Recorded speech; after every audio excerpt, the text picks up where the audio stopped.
नमः। श्री गुरु चरण कमलेभ्यो नमः। श्री मातृ पितृ चरण कमलेभ्यो नमः। श्री राधा युगल चरण कमलेभ्यो नमः। ध्येयं सदा परिभवग्नमभीष्टदोहम् तीर्थास्पदं शिवविरञ्चनुतं शरण्यम्। विद्यार्थिहं प्रणतपालभवाब्धबोधम् वन्दे महापुरुषते चरणारविन्दम्।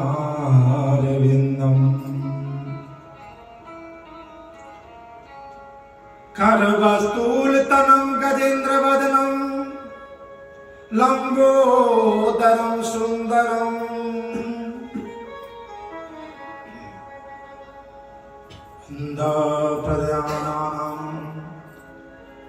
खरवस्तूलतनं गजेन्द्रवदनं लम्बोदरं सुन्दरं।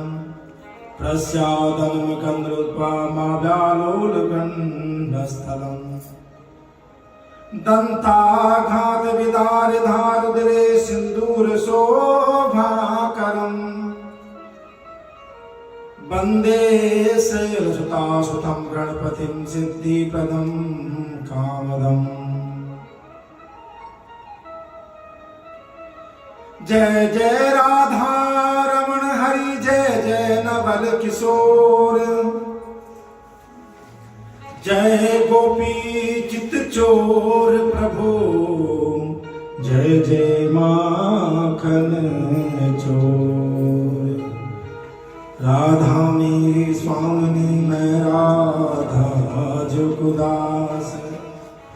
जन्म जन्म मोह दीजिए श्री वृंदावन को।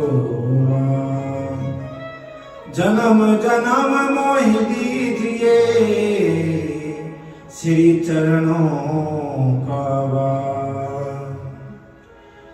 हे रामा पुरुषोत्तम नरहरे नारायणं केशवं गोविंदं गरुड़ध्वजा गुणनिधे दामोदरं माधवम्। हे कृष्ण कमलापति यदुपति सीतापति श्रीपति। वैकुंठाचराचरपति लक्ष्मीपति पाहि माम्। बोले भक्त वत्सल भगवान की जय। नारायण भगवान की जय। राधा माधव सरकार की जय। कार्तिक पावन मास की जय। तुलसा महारानी की जय। जय जय श्री राधे जय जय श्री राधे जय जय श्री राधेशा।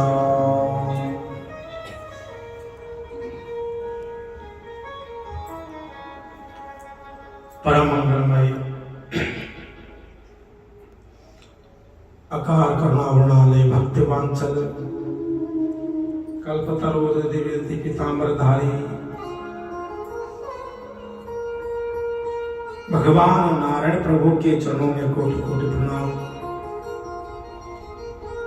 दीप प्रांगण में पधारे श्री भक्त वृंद माताएं बहनें मेरे भाई बंधु आप सभी का हार्दिक स्वागत और हार्दिक अभिनंदन।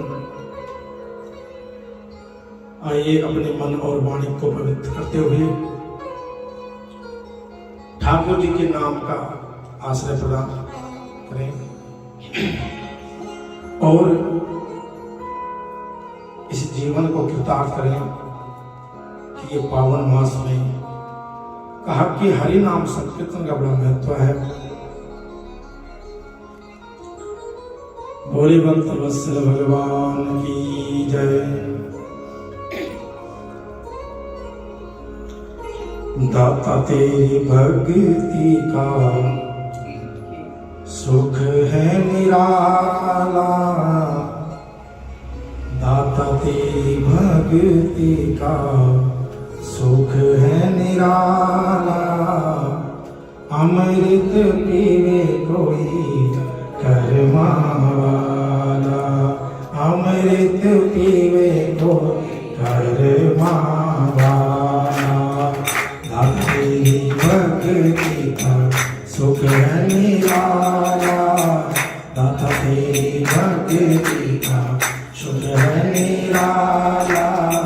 अमृत पीवे कोई कर्मा वाला, अमृत पीवे कोई कर्मा वाला। दाता तेरी भक्ति का सुख है निराला, दाता तेरी भक्ति का सुख है निराला। ओ दाता तेरी भक्ति का सुख है निराला, दाता तेरी भक्ति का सुख है निराला। ओ अमृत पीवे कोई कर्मा वाला, अमृत पीवे कोई दाता मेरे दर का जो है भिखारी, दाता तेरे दर का है भिखारी। ओ दाता तेरे चरणों का जो है भिखारी, दाता तेरे चरणों का जो है भिखारी। ओ आशा तृष्णा मिटे मन की सारी, आशा तृष्णा मिटे मन की सारी। और प्रभु भक्ति में मन हो मत वाला, प्रभु भक्ति में मन हो मत वाला। अमृत पीवे कोई कर्मा वाला, अमृत पीवे कोई। ओ दाता तेरी भक्ति का सुख है निराला, दाता तेरी भक्ति का सुख है निराला। अमृत पीवे कोई कर्मा वाला। ओ प्रेम का दीपक प्रेम की बाती, प्रेम का दीपक प्रेम की बाती। ओ जगमग ज्योत जले दिन राती, जगमग ज्योत जले दिन राती। मन मंदिर में करो उजियारा, मन मंदिर में करो उजियारा। अमृत पीवे कोई कर्मा वाला, अमृत पीवे कोई कर्मा वाला। दाता तेरी भक्ति का सुख है निराला, दाता तेरी भक्ति का सुख है निराला। अमृत पीवे कोई हो, अमृत पीवे कोई। ओ प्रभु भक्तों को देना सहारा, प्रभु भक्तों को देना सहारा। ओ हरि भक्तों को देना सहारा, हरि भक्तों को देना सहारा।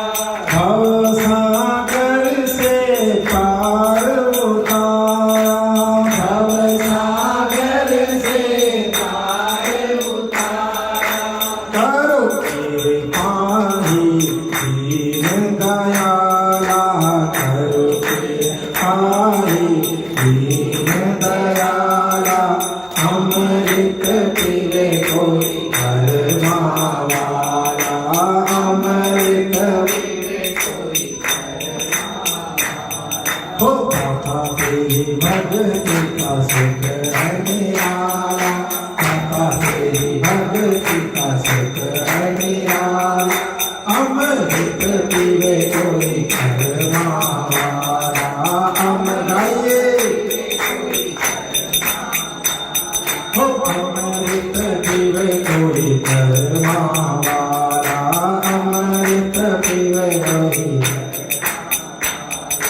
गोविंद जय जय गोपाल जय जय गोविंद गोपाल जय जय गोविंद जय जय गोपाल जय जय गोविंद जय जय गोपाल जय जय गोविंद जय जय गोपाल जय जय गोविंद जय जय गोपाल जय जय गोविंद जय जय गोपाल जय जय गोविंद जय जय गोपाल जय जय गोविंद जय जय गोपाल जय जय गोविंद जय जय गोपाल जय जय गोविंद जय जय गोपाल जय जय गोविंद जय जय गोपाल जय जय गोविंद जय जय गोपाल जय जय गोविंद जय जय गोपाल जय जय गोविंद जय जय गोपाल जय जय गोविंद जय जय गोपाल जय जय गोविंद जय जय गोपाल जय जय गोविंद जय जय गोपाल जय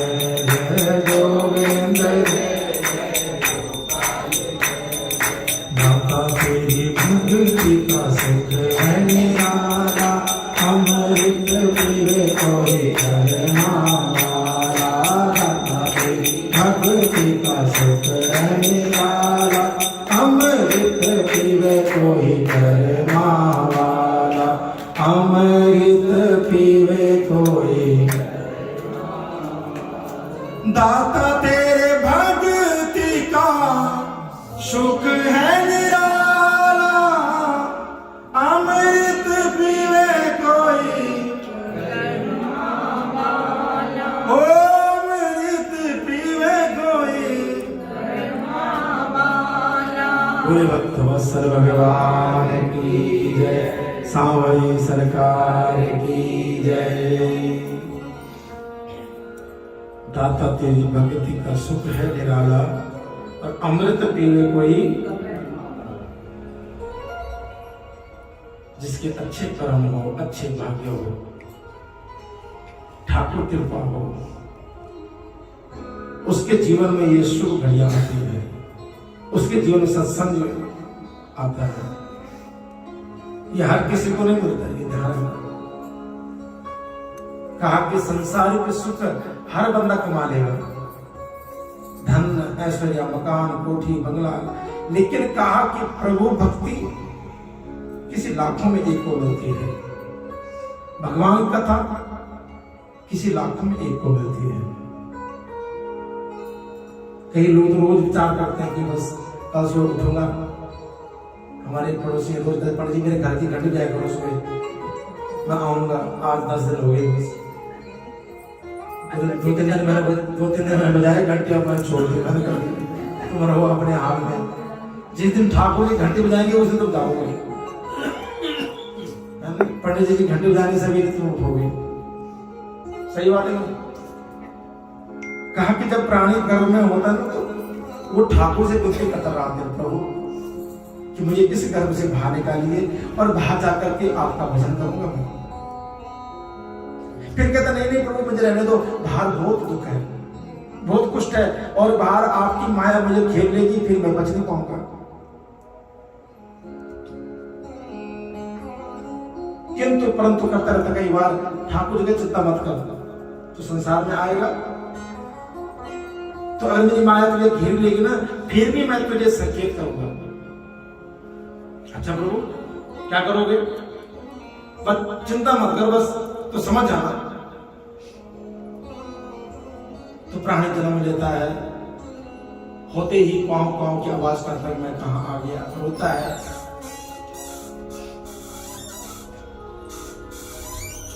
कि कबीरा जब हम पैदा हुए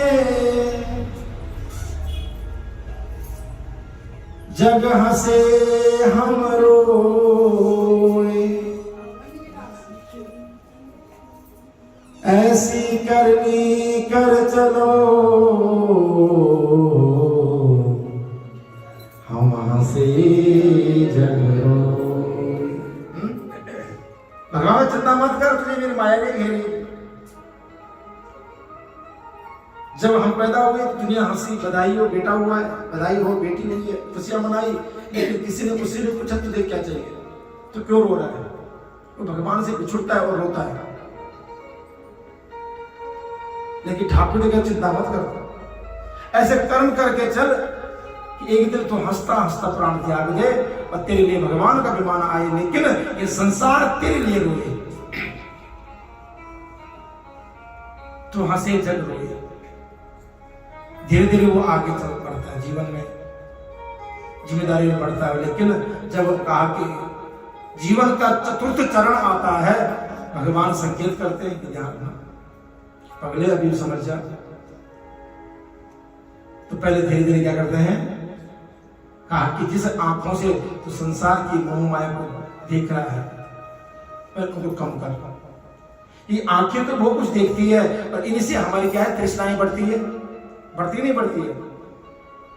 तो पहले इस पर कब्जा कर ले, तो धीरे आंख की नजर कमजोर करते हैं। पहला घंटी यहाँ मारे ठाकुर जी। अब आजकल तो खान पान ऐसा हो गया कि सबकी निगाहें कमजोर हो गई है, लेकिन शास्त्र का प्रमाण था कि 4 चीजें ऐसी है। दूसरा कहा कि संसार का सुख उतना लो जितना आपके लिए पर्याप्त हो, अधिक सुख लोगे तो वो भी। अब एक चीज मेरी बात को माइंड मत करना, जो लोग चलो घुटने दर्द होगा कुछ चला ले पाऊंगा, लेकिन कुछ लोगों ने आदत बना ली है। अब मैं हम जाते नहीं, कीर्तन जाते, कीर्तनों की कथा हो जाते, रोड़ी लेडीज सभी कुर्सी बैठेगी और भाई लोग नीचे बैठे होते हैं, तो भाई को बड़ा बढ़िया है। सिर्फ फैशन चक्कर में कि हमारी ड्रेस खराब ना हो जाए, ड्रेस की कई क्रीज खराब ना हो जाए, अलग दिखना है सबसे कि मैंने क्रीम पाउडर कितना लगाया हुआ, श्रृंगार कितना किया हुआ। कभी देखना आप 90% हमारी देवियां उसे बैठी होती है। शरीर को जितना साधनों में बढ़ाएंगे उतना ही वो धीरे धीरे खत्म हो जाएगा, और जितना इसको कसोगे और कसता जाएगा। इस शरीर को ढील मत दो, एक दिन कट जाएगी पतंग की तरह। पतंग को तुम ढील दोगे 2 मिनट को उड़ा ले जाएगा। शरीर भी ऐसी है, इसको इसमें संयम रखिए, थोड़ा पैरों को मोड़ के बैठिए, थोड़ा कमर को शुद्ध करके बैठिए, है ना। सिद्ध आसन, पद्म आसन, है ना, कई आसन होते हैं ना, मुझे याद नहीं है। ये योगा लोग बैठे पीछे, योगाचार्य लोगों को पता होगा, है वज्र आसन, कई आसन है, हजारों आसन है आपको योगा में तो बहुत। लेकिन हमारे लिए 2-3 आसन बहुत जरूरी है। एक वज्र आसन खाने के बाद, पद्म आसन और सिद्ध आसन रोज कम से कम बैठो 10 मिनट। पद्म आसन 10 मिनट बैठ जाओ, मैं करूं, पैरों की हड्डियां ठीक हो जाएगी सब कुछ। लेकिन बैठता नहीं कोई, कोशिश करके देखिए। फिर कहा कि उसके धीरे धीरे उसके दांत कमजोर कर देते हैं। फिर तीसरा घंटी मारते हैं, बाल व्हाइट कर देते हैं। लेकिन इंसान नहीं समझता, बालों को हर महीने डाई होती है, दांत नहीं लग के सोने के बड़े चमचमाते हुए, है ना, आंखों को लैस डाल दे, जर्मन लैस, ठाकुर का तो नहीं सुधरेगा। और चौथी घंटे ऐसी मारी, चल बेटा यम के द्वार से तेरे लिए बुलावा आएगा। इसलिए ये सत्संग का प्याला यार किसी को नहीं मिलता, ये हमारा सौभाग्य है ना, कि सुबह से उठ के भाग के चलो भैया आज कथा सुननी है। अरे कुछ तो मिलेगा, मैं तो कहता हूं कुछ तो करो, है ना। और कार्तिक महात्म्य की महिमा तो इतनी बताई गई है कि ना पूछो।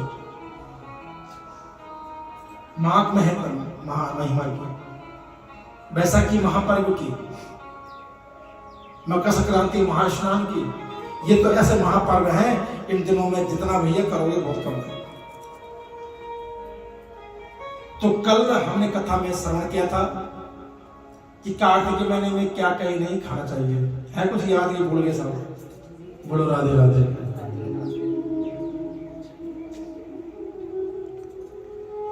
तो आज नारद जी कहते राजन कि कार्तिक व्रत का उद्यापन कैसे करें। अब लास्ट आता है उद्यापन। पहले था नियम, फिर था खान पान, और अब है उद्यापन की। उद्यापन की विधि क्या है? कार्तिक के लास्ट में, क्योंकि हम कर्म वही कर पाते हैं जिसका हमें प्रॉपर नियम पता हो। अब नियम कुछ पता है ही नहीं तो कर्म करने चले तो फिर उसका फल भी कैसे मिलेगा? इसलिए सबसे पहले ध्यान से सुनिए।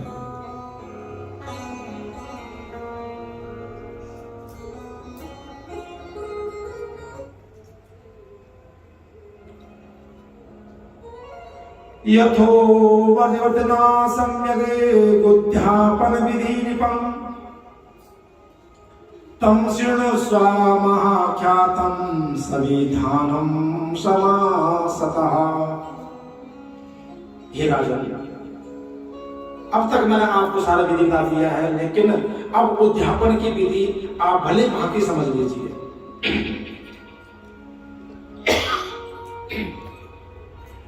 कहा कि कार्तिक शुक्ल चतुर्दशी के दिन, कौन सी? वैकुंठ चतुर्दशी जिसे कहते हैं। थोड़ा गला भी खराब हो जाता है, रेशा बन रहा है।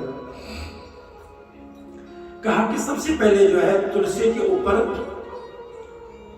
सुंदर मंडप बनाए, 4 स्तंभ लगाए और 4 स्तंभ के साथ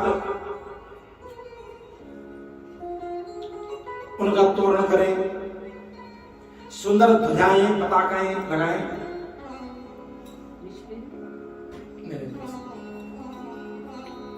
और कहा कि गोबर और मिट्टी से गोमूत्र के साथ एक मंडप लेप करके वहां पर सुंदर मंडप की स्थापना करें। कहा कि उसके 4 द्वार बनाए और उन 4 द्वारों में भगवान के जो पार्षद हैं, भगवान के द्वारपाल हैं, कौन कौन है? पुण्यशील, सुशील, जय और विजय। ये 4 भगवान के मुख्य द्वार पूछूंगा, याद रखना। कौन कौन है? पुण्यशील, सुशील और विजय। ये भगवान के 4 द्वारपाल हैं। कहा कि उन 4 द्वारों पे इनकी स्थापना करो और तुलसी के समीप 4 रंगों से सुंदर वस्त्र के साथ एक चंदोया बनाए, है ना? चंदोया आप नहीं समझते हो, लेकिन अब हमारे कर्म कांड विधि में आता है।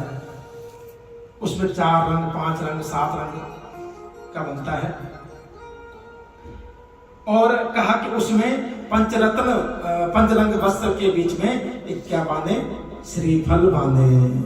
बोलवा की बिहारी लाल की जय। श्रीफल समझते हो?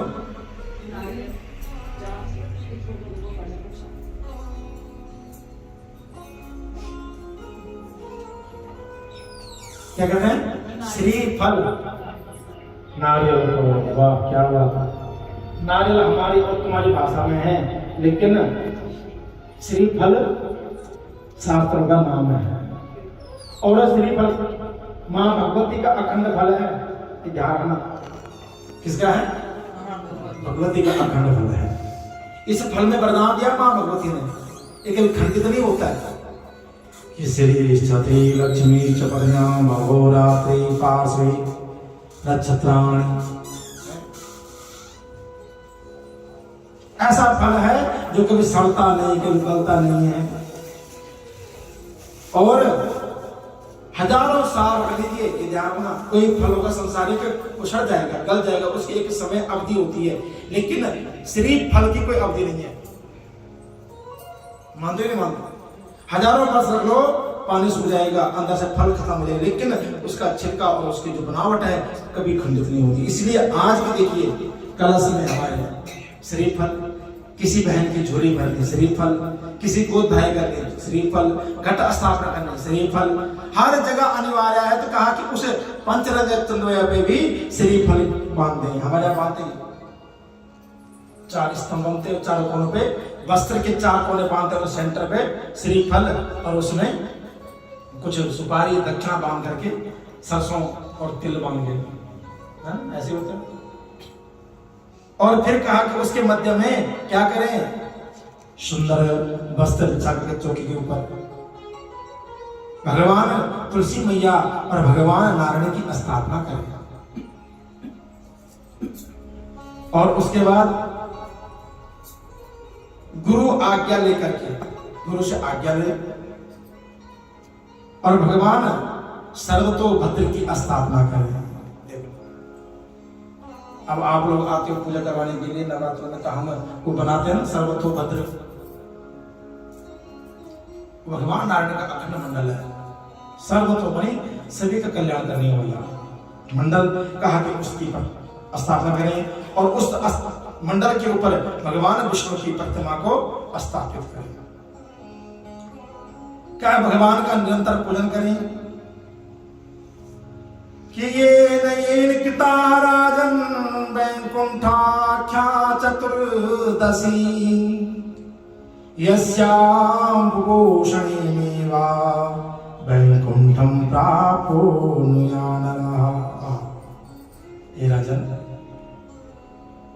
चतुर्दशी के दिन इस प्रकार भगवान का मुंडा बना करके उनकी पूजा करें, उनकी अर्चना करें, सुंदर से भगवान का अभिषेक करें दूध दही घी शहद शक्कर के साथ।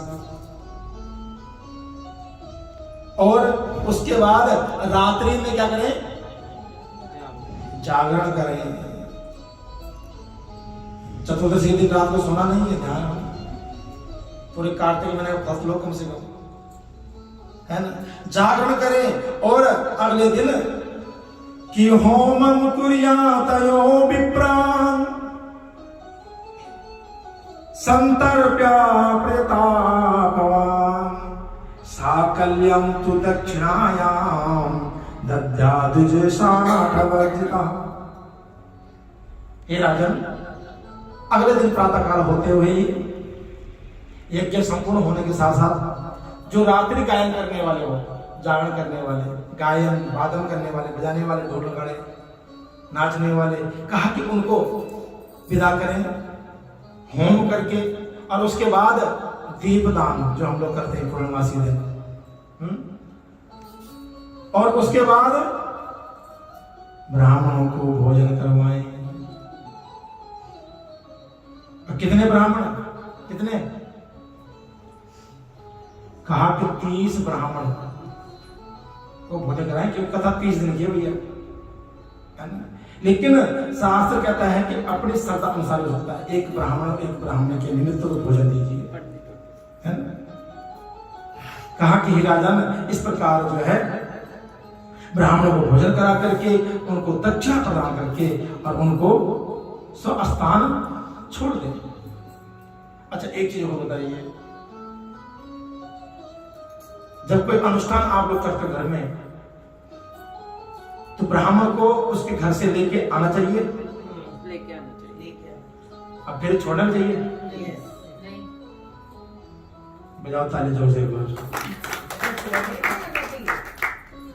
हमारे पंजाब के, मेरी बात को समझ करना, हमारे पंजाब के खास करके बाणी परिवार में इतना गलत अफवाह फैलाई गई है कि तुम्हारे काम के लिए ब्राह्मण को लाओ घर में, उससे काम करवाओ, उसके बाद जजमान अंदर भाग जाते हैं।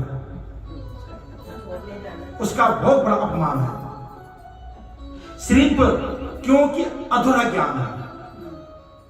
अधभरी क्रिया छलकते जावे, कहावत है।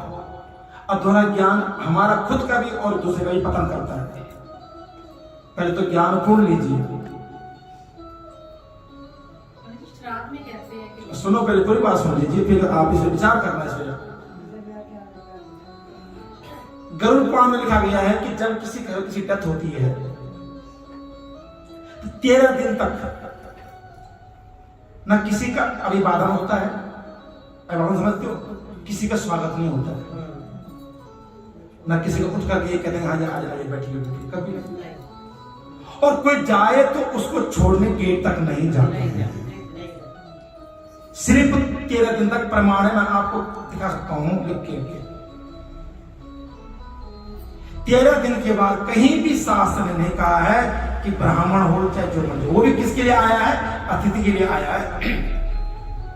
भैया ब्राह्मण तो अब तो चलो भगवान की कृपा, ये गाड़ी साधन सब हो गए हैं, पहले ये था। आज भी हमारे गांव में, हमारे समाज में, उत्तराखंड में, उत्तर प्रदेश में कोई भी यज्ञ करना है, चाहे उसके पंडित के पास 10 गाड़ी क्यों ना हो, जाएंगे, 2-3 बंदे जाएंगे, बड़े सम्मान के साथ उनको उठा के लाते हैं अपने साथ, उनका पूजन अर्चना होगा, फिर यज्ञ होगा, यज्ञ करने के बाद फिर उनको घर पे छोड़ के आते हैं पूरे सम्मान के साथ,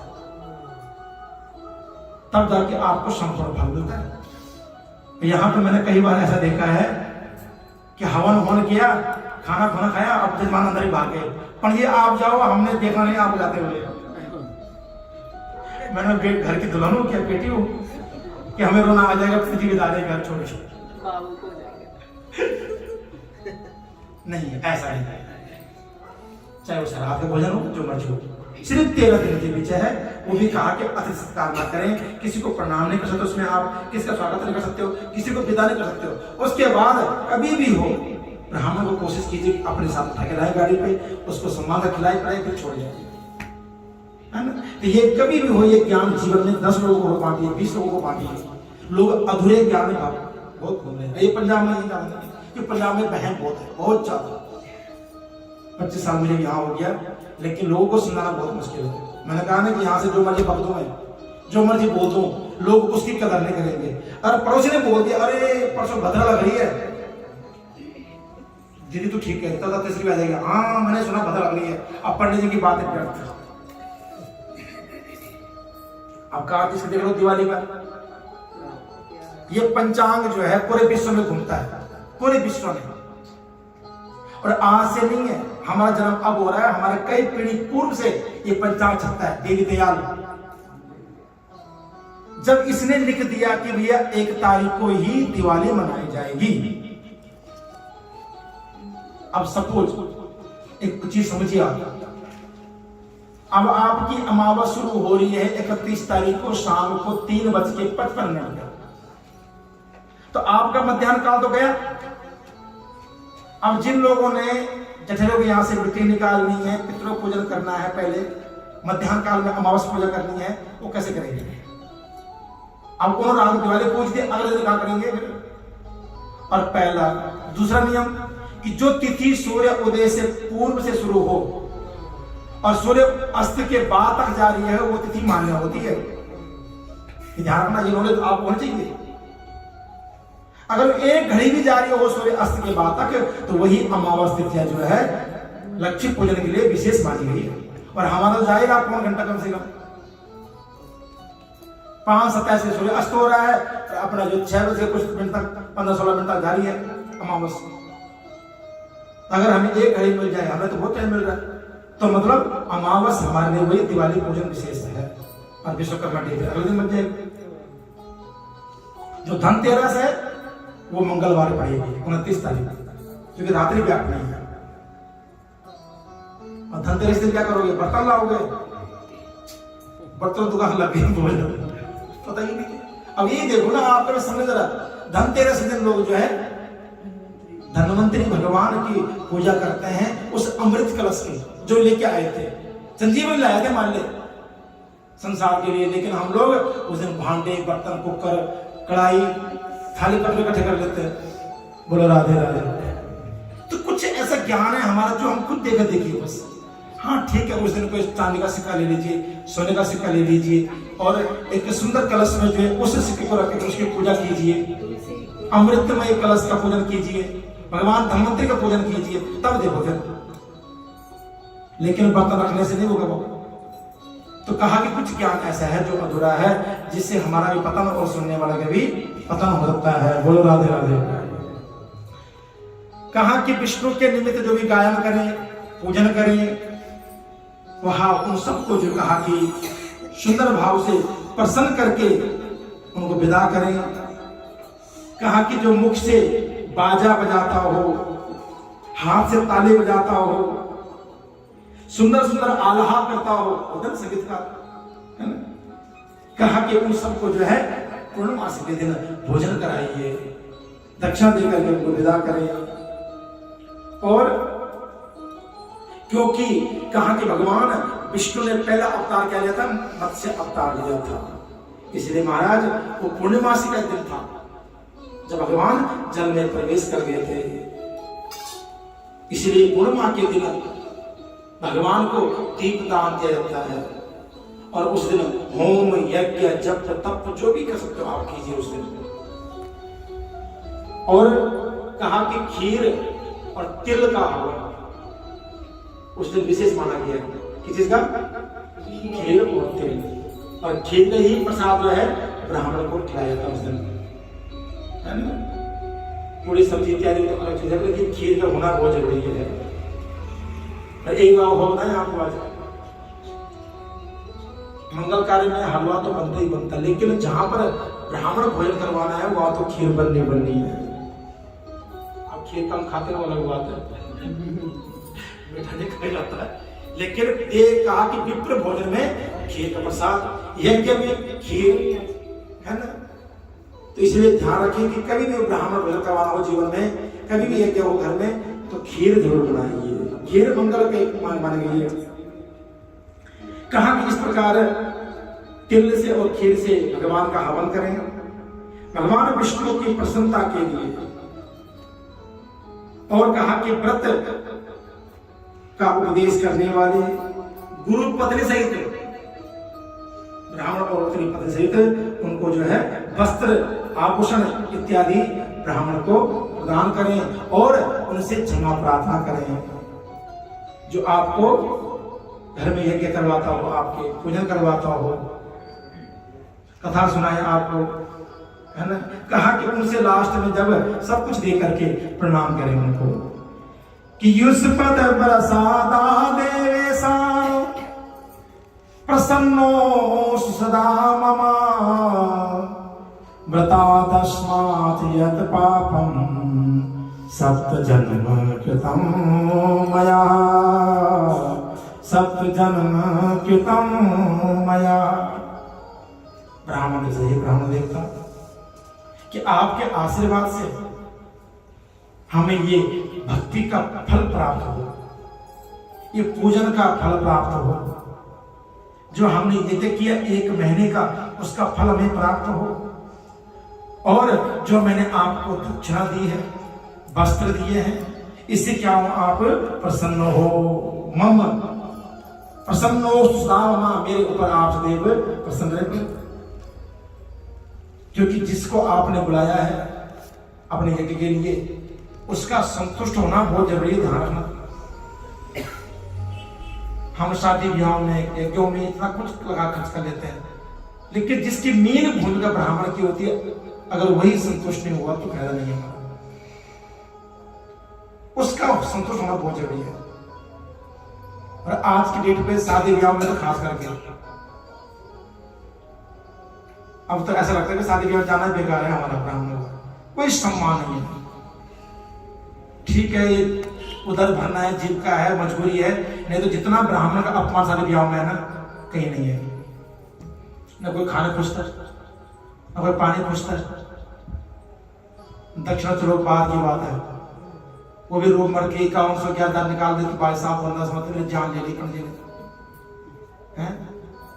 और जो नाचते हैं ना वो स्टेज पे, वहां तो गड्ढे गड्ढे कब बाहर निकल जाते पता नहीं चलता। ये दुर्भाग्य हमारा देश का। और ये कुछ शहरों में है, मैं केवल पंजाब में, कुछ जगहों में है, हर जगहों में नहीं है। हमारे यहाँ तो कभी भी नहीं ऐसा हो सकता। हमारे यहाँ तो ब्राह्मण पंडित जी के लिए तो अलग खाना बनता है, शादी विवाह में पंडित जी का अलग खाना बना प्यार से उनका, और एक बंदे की नृत्य लगाई हुई है, क्योंकि मीन भूमिका ब्राह्मण के, और वो सबने देख ली है कोरोना काल में। मैंने खुद इसी बसंत में जो है 6 शादी करवाई थी कोरोना काल में, कोई नहीं था, न बैंड न बाजे न मामा न चाचा न ताऊ, 4 बंदे घर की लड़की वाले, 4 लड़के वाले, कोठी के अंदर फेरे करवाए, लेकिन पंडित जी का होना अनिवार्य था।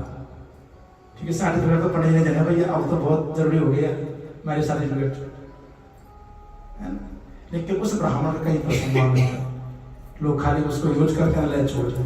रात को ढेर पूछेंगे पंडित जी तैयारी हो गई, ये नहीं पूछेंगे हमने खाना खाया, कुछ लिया आपने, नहीं लिया, नहीं पूछते। कहना मैं सच कर रहा हूं, मेरी आप ही थी जीवन की, अब नहीं करेंगे तो हमारी मजबूरी, चलो क्या करें, बच्चे पालने भैया।